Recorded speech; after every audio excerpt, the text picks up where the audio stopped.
welcome to another exciting edition of Hidden in the Universal Vault. I'm Ron, your host, and I thought we'd go ahead and close out the trilogy of films. Now, I did take a look at the Skulls 2.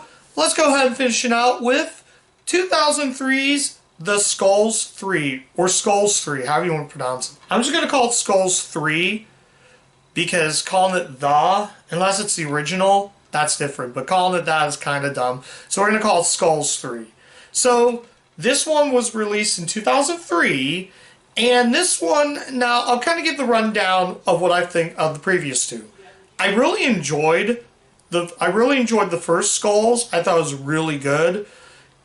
Skulls 2 was a complete dumpster fire and a complete train wreck. Skulls 3, I gotta say, they went out with a bang with this one.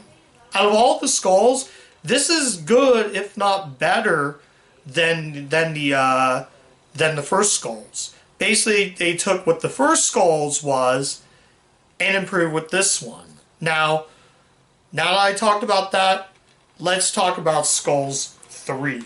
So, Skulls 3 is actually interesting because in this one, the previous movies, the Skulls and Skulls 2 had males involved in the Secret Skull Society.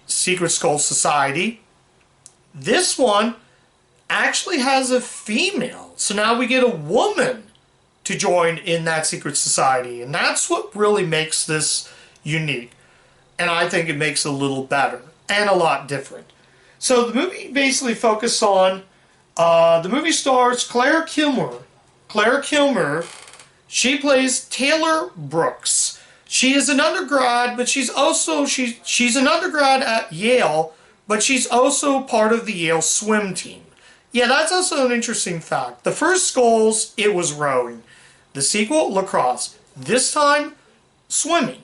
So she's she's part of that swim team. So the beginning of the film, we see her run away from something. It's the middle of pitch dark, and she's running away from what's supposedly a guy who got his brain, like half his brain cut out. So she turns around, and she freaks out. Turns out it's a dream.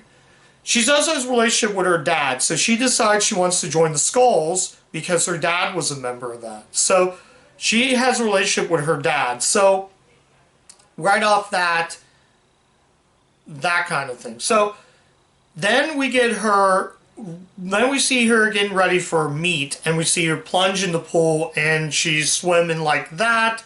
So she beats the record, and she essentially wins. Then we meet to another guy who I think is her boyfriend. He offers her up to joining the Skulls, but they were like, no, this is a male thing, men only. So she goes to the dean at Yale and wants to file discrimination. So the dean says, okay, we'll let you join, but you're going to have to join. Something like that. She joins, so she finally commits to doing this, and yeah, she joins, and the beginning of the movie, like I said, going back to the beginning, it shows the whole history of the Skulls. Though I didn't know this, but I was wrong when I said it was 1800s. It's 1700s is how Yale's Skull and Crossbones, which are just called the Skulls, or Skulls, or Skull, however you want to pronounce it. But yeah, so there's a scene in the film. I'll get to the special feature in a bit, but there's a scene where she and other guys have to go underwater to do the underwater initiation, which means they have to get a key on this treasure chest. You get the key, you're part of Skulls, and you pass. So she basically goes to the formal party, and she meets up with I forgot to mention the cast in this movie. This stars Claire Kilmer, as I said before, Bruce Johnson, Stephen Brarin, Len Carterow, and Sean Spiro. The only actor in this that I know is Barry Boswick. He plays the head. I forgot to mention, though, Barry Boswick plays the leader of that group. So he decides he's the Skulls class of 75. This also deals with blackmail in the film. So We get the blackmail though, and then Mitford, she's at swim practice, and her coach tells her, "Come into my office. I want you to come to my office." So they get a detective. No, they get the woman who's the president of the NCAA, says that she drank this drug and knocked her out that formal party, and they realize, well, if you're doing drugs that are not, what kind of drugs are you doing? If you're doing drugs that are not related, you're off the team. That kind of thing. So I think I mentioned everything about the film. I actually want to get to what I think of the film. And I really like the Skulls 3, or Skulls 3. We'll just say Skulls 3. I really enjoyed this installment. I think, to be honest, this is, like I said, take the first movie, but expand it. And I said, I don't hate the series. I'm glad the third one went out with a bang. But yeah, the performances are good. This one feels more like a thriller. There's also moments in the film where she actually gets blackmailed. So she has to go to the police. Then her father tells her that, look, go to class, stick with swimming, let them handle it. So her dad is giving her good advice. So it's really well made. I think I already mentioned, I don't want to keep talking about the plot. I want to actually get to the actual thought of this film. I think it's really good. The acting's really good. This actress, I had to read it again. Yeah, Claire Kilmer is great. She is just really good in this role. I think, honestly, she's really good. Barry Bostwick's good. He's a slime bag, but it's really good. The ending is very intense. There are moments where she gets blackmailed. They're trying to find clues. There's that moment. So I'm not going to give away how that ends, but it's really good. It has a sort of similar ending to the original Skulls, and I think that's usually a good thing. Basically, it's in this case that if it ain't broke, don't fix it, kind of thing. I can easily say this. Out of all of them, I will easily say, I still would say that the original Skulls is the best, but this is the second best. I'm not lying, guys. This is a hidden gem. Now, I went on Rotten Tomatoes before, and it said it got a 28 in the audience. It wasn't rated on Tomato Meter, but the audience gave it 28, and that's really a shame, because this right here, I don't think anybody talks about. I've been trying to hunt down a copy of this for the longest time, and I'm glad to have this. And just like that, it's going to have a spot on my shelf, my Universal shelf. I really thought this was really good. Oh, and she was also in Bring It On. So we got two Bring It On actors.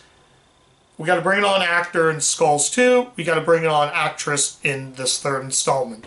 Let's actually talk about the making of. So when I said about the underwater initiation scene, all the cast had to do their own stunts. She had to do that. So they had to practice holding their breath underwater.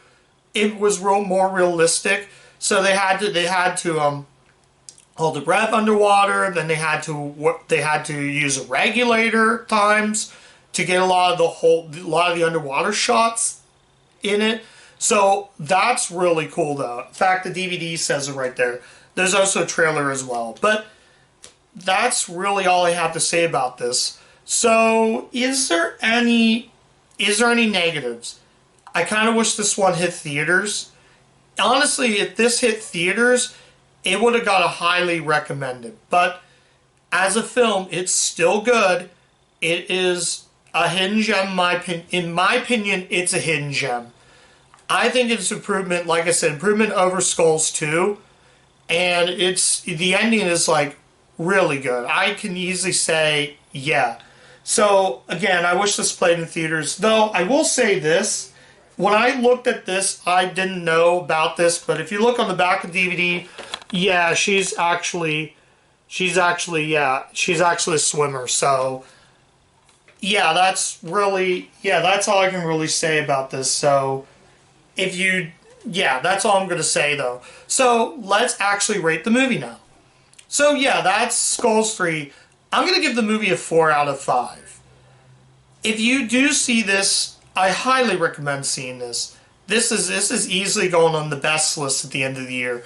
But I can easily say it is a hidden gem. If you didn't like Skulls 2, you're probably not going to like this one. But if you thought Skulls 2 was just mediocre and not very good, give Skulls 3 a shot. Give this movie a shot. I feel like this one, and I'm going to go back to this one again. It's going to grow on me. I think the idea of having the main character as a swimmer really does make this movie unique in its own way. Having that idea, like I said, having her as a collegiate swimmer for the Yale swim team, which I didn't even know that Yale had a swim team until I watched it. I knew Harvard did, but I didn't know Yale had one. But do not sleep on this movie. Give this movie a watch. The ending is really good. It's too bad that this series had to end, but it ended on a bang. Honestly, I would like to see this get a reboot, and maybe we can see a Skulls 4, 5, and 6, but I highly doubt that's going to happen. So yeah, that's my review of Skulls 3. Thank you guys so much for watching. If you do like the content on the channel, be sure to stop by my channel. I'm on Letterboxd, guys, so if you do want to check out Letterboxd, give me a follow. I usually rate the movie first on there, then I'll go ahead and film it and upload it. So yeah, that's all I'm going to say. Give Skulls 3 a watch, guys. So yeah, I'm going to say good night, and as always, keep watching those Universal movies, and I'll catch you guys next time. Bye.